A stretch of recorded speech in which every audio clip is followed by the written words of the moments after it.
नमस्कार। भारतीय stock market ना आजकल एक बहुत ही दिलचस्प बैटलफील्ड बना हुआ है। एक ऐसी जगह जहां दो बहुत बड़ी ताकतें आमने सामने हैं और रस्साकशी चल रही है। एक तरफ है फॉरेन इन्वेस्टर्स जो सालों से बाजार की चाल तय करते आए हैं, और दूसरी तरफ है हमारे अपने देसी यानी घरेलू निवेशक जो अब एक नई और बहुत बड़ी ताकत बनकर उभरे हैं।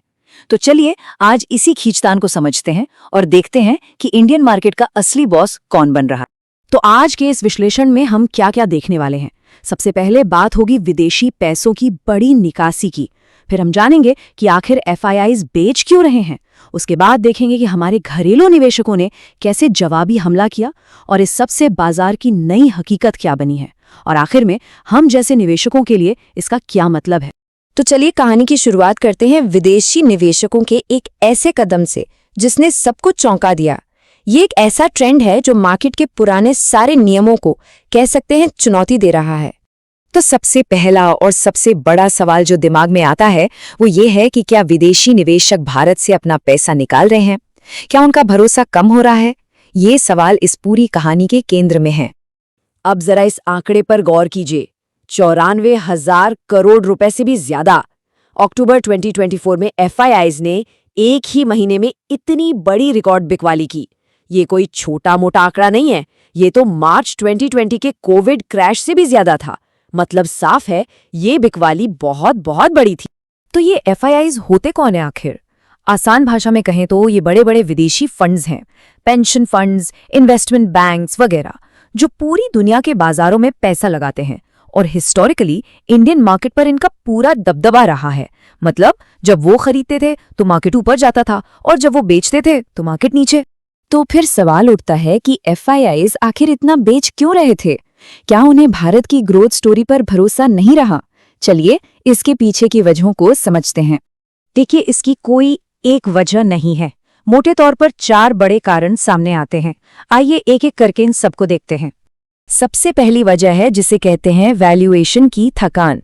इसका सीधा सा मतलब है कि एफआईआईज को लगने लगा था कि भारतीय शेयर कुछ ज्यादा ही महंगे हो गए हैं।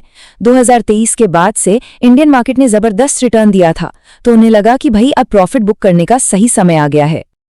ये स्लाइड इस बात को और भी साफ कर देती है। देखिए, पी रेशियो जो है वो किसी भी बाजार के महंगे या सस्ते होने का एक मीटर होता है। भारत का पीई 24 के पार था और वहीं चीन का सिर्फ 10 के आसपास। तो एफआईआईज के लिए तो ये एक सीधा सा हिसाब था, महंगे बाजार से पैसा निकालो और सस्ते चीनी बाजार में लगाओ जहां ग्रोथ की उम्मीद भी दिख रही थी। दूसरी बड़ी वजह थी ग्लोबल माहौल। अमेरिका में ब्याज दरें आसमान छू रही थीं, 2007 के बाद सबसे ऊंचे लेवल पर। अब सोचिए, जब आपको अमेरिका के सरकारी बॉन्ड में बिना किसी रिस्क के लगभग 4.6% का रिटर्न मिल रहा हो, तो आप भारत जैसे उभरते बाजार का जोखिम क्यों लेंगे? ऊपर से डॉलर भी मजबूत हो रहा था, तो उन्हें भारत से पैसा निकालने में और भी फायदा हो रहा था। और ठीक उसी वक्त जब लग रहा था कि विदेशी बिकवाली के दबाव में बाजार गिर जाएगा, कहानी में एक नया हीरो सामने आया, हमारे अपने देसी निवेशक। ये है डीआईआईज यानी डोमेस्टिक इंस्टीट्यूशनल इन्वेस्टर्स। मतलब हमारे अपने म्यूचुअल फंड्स, बीमा कंपनियां, जो हम जैसे करोड़ों आम भारतीयों की छोटी छोटी बचत को एक साथ लाकर बाजार में लगाते हैं। और इनकी सबसे बड़ी ताकत क्या है? एसआईपी यानी सिस्टमैटिक इन्वेस्टमेंट प्लान। हर महीने करीब करीब 18,000 करोड़ रुपए का एक मजबूत कैश फ्लो बाजार में आता रहता है। ये पैसा एक कुशन की तरह काम करता है जो किसी भी बिकवाली के झटके को आसानी से झेल लेता है। अब ये आंकड़े देखिए, ये अपने आप में पूरी कहानी कह रहे हैं। एक तरफ एफआईआईज ने 6 लाख करोड़ से ज्यादा की बिकवाली की, तो दूसरी तरफ डीआईआईज ने लगभग 10 लाख करोड़ की रिकॉर्ड खरीदारी कर डाली। उन्होंने सिर्फ बिकवाली का असर ही नहीं खत्म किया, बल्कि बाजार को ऊपर भी खींच लिया। और ये कोई एक साल की बात नहीं है, ये टेबल देखिए, पिछले 4 साल से यही ट्रेंड चल रहा है। जब जब एफआईआईज ने बेचा, डीआईआईज ने उससे कहीं ज्यादा खरीदा। ये साफ दिखाता है कि अब घरेलू पैसा विदेशी निकासी के खिलाफ एक बहुत मजबूत ढाल बन चुका है। और एक्सपर्ट्स भी यही मानते हैं। जियोजित फाइनेंशियल सर्विसेज के डॉक्टर विजय कुमार कहते हैं कि एफआईआईज की ये बिकवाली भारत की कहानी पर अविश्वास नहीं बल्कि ग्लोबल फैक्टर्स का नतीजा है। ये एक टैक्टिकल मूव है और जैसे ही डॉलर कमजोर होगा और वैल्यूएशंस आकर्षक लगेंगे, एफआईआईज वापस लौटेंगे। तो इस पूरी खींचतान का नतीजा क्या निकल रहा है? यही कि भारत के बाजार की पूरी तस्वीर ही बदल रही है, वो भी हमेशा के लिए। और ये स्लाइड इसका सबसे बड़ा सबूत है।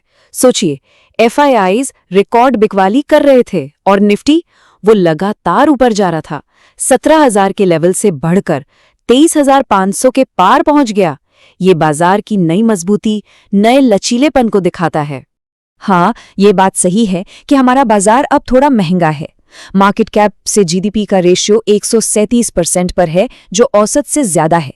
लेकिन ये ऊंचाई भारत की मजबूत ग्रोथ और कंपनियों की अच्छी कमाई के भरोसे पर टिकी हुई है। तो आखिर में इस पूरी कहानी से हम जैसे निवेशकों को क्या सीखना चाहिए? इसके टेकअवेज क्या हैं? तो सबसे बड़ी बात यह है कि अब भारतीय बाजार विदेशी पैसों के आने जाने से उतना नहीं घबराता। हमारे अपने घरेलू निवेशक एक बहुत बड़ी ताकत बन गए हैं, जो बाजार को स्थिरता देते हैं। और एफआईआईज की जो बिकवाली है, वो भारत पर भरोसे की कमी नहीं, बल्कि एक टैक्टिकल मूव है। और ये हम जैसे लाखों छोटे निवेशकों के लिए बहुत अच्छी खबर है, क्योंकि हमारी मेहनत की कमाई अब ज्यादा सुरक्षित है। लेकिन जाते जाते एक सवाल जरूर सोचना चाहिए। आज ये घरेलू ढाल बहुत मजबूत लग रही है, पर क्या ये हर तूफान का सामना कर पाएगी? क्या ये अटूट है? खैर, इसका जवाब तो हमें आने वाला वक्त ही देगा।